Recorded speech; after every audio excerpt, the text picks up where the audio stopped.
Hello, and welcome to the second part of my series on developing a farm in RimWorld. If you haven't watched the last episode, I highly recommend that you do so and then come back to watch this video. You're on the Johny Play channel and we're getting started. I set up a table where my colonists can change their style. I changed the hair and beard of the father of the family and also changed his son's hair to make them look neater. I decided to expand our farm and chose an additional area for planting cotton. After the location was chosen, my colonists started planting the fields. At the same time, a space debris fell on our map, which we disassembled for steel and components, and while we were doing this, the field was almost completely planted. It would be a good idea to set up an additional research table to speed up the research of the devices necessary for our survival. At the same moment, a capsule with a wounded man fell from the sky. I decided that he needed to be helped and ordered my colonists to bring him to our house and provide medical assistance. By the way, the second research table has already been built, and you can see how my colonists are simultaneously researching with the help of two tables.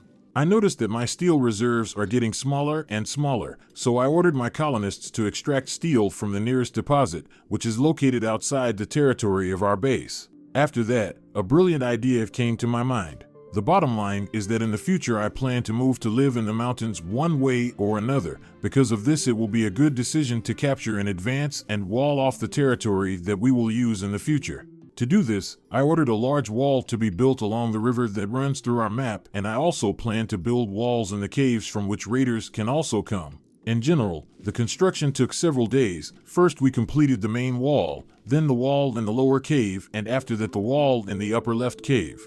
It is worth noting that I built wooden walls in the caves due to the fact that stone walls cannot be built on water because the bridge will not be able to withstand them. By the way, I am waiting for your advice on how to improve the defense of our base. A stray buffalo came to our map and carried quite a few resources. I decided that such an opportunity should not be lost and sent father and son to hunt this majestic beast. Overall, I didn't face any difficulties, and the buffalo was knocked to the ground with a few shots, and my colonists took the resources and took the buffalo to the fridge. Immediately after that, I realized that my warehouse is becoming tight for all the resources we collect, and because of this, I decided to expand it. The only solution for expanding the warehouse was digging into the rock. After some time, the warehouse was expanded, then I laid the floor and began to put up racks. And then several meteorites fell from the sky. Unfortunately, they did not consist of any useful resources, but only of stones. And now our warehouse is completed, and now we have even more space to store our resources. We were attacked by raiders, and I was very surprised because this is one of the first raids, and I was attacked by 7 enemies. Obviously, the advantage is not on my side, because we have only 2 fighters and our weapons are not at all suitable for conducting defense against a large number of attackers. Because of this, I decided to act tactically. I tried to make at least some minimal killbox with traps as quickly as possible and also replaced some walls with embrasures in order to fire at the enemy. The enemy started their attack before I had time to finish the killbox, but overall my colonists did a good job of destroying the raiders. One raider was immediately shot down and the other fell into a trap. At this time, other raiders began to bypass our base from different sides. Because of this, I sent one of the fighters to the lower part of the base and opened fire on the raiders who wanted to breach the wall. After a good shot of my son, one of the raiders fell and the others started to run away. I did not lose my mind and intercepted another raider with an accurate shot at him. After this raid, I realized that in order to survive, we need to build a line of defense, because my 2 fighters simply will not be able to repel the attacks that will happen in the future. Because of this, I started building a killbox. And also my wife got pregnant again, but like last time, I am not ready to support another child, so we solved this problem in a familiar way. Meanwhile, the construction of the killbox was in full swing. I decided that it would be a good idea to start killbox exactly from the zone where my turrets and colonists will destroy the enemy, and only after that to set traps that will be the last line of defense before entering our base. And when the killbox was finally completed, all that remained was to research and build the turrets.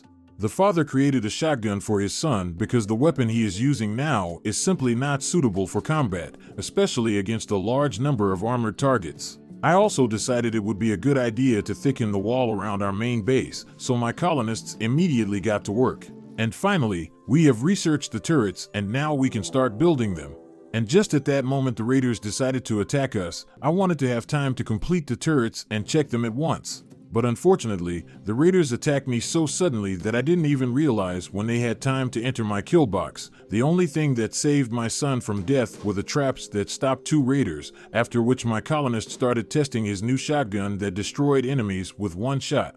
And when 4 raiders were already lying on the ground, their friends who could still walk began to retreat. In general, the kill box has already shown itself from a very excellent side, and I am already waiting to see how it will show itself when I add the turrets. Our little daughter has grown up and it's time to choose her tastes and skills. I decided that it would be logical to choose a focus on animal husbandry and crop production for her, and to choose a good memory among character traits.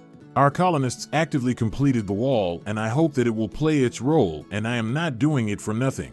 And just at this time we had the opportunity to check our kill box together with the turrets, because there was another raider attack. And in fact, I want to say that our kill box really showed itself from the best side, and now our colony will be able to feel relatively safe, at least for a while. The time has come to make at least some body and head armor for our fighters. For now, an ordinary body armor and a helmet will be enough, but in the future I plan to switch to composite versions that protect much better. This is how I want to end the second part of our series. Subscribe to this channel, like and comment on this video, and you can also watch other videos on my channel. Johny was with you. Goodbye.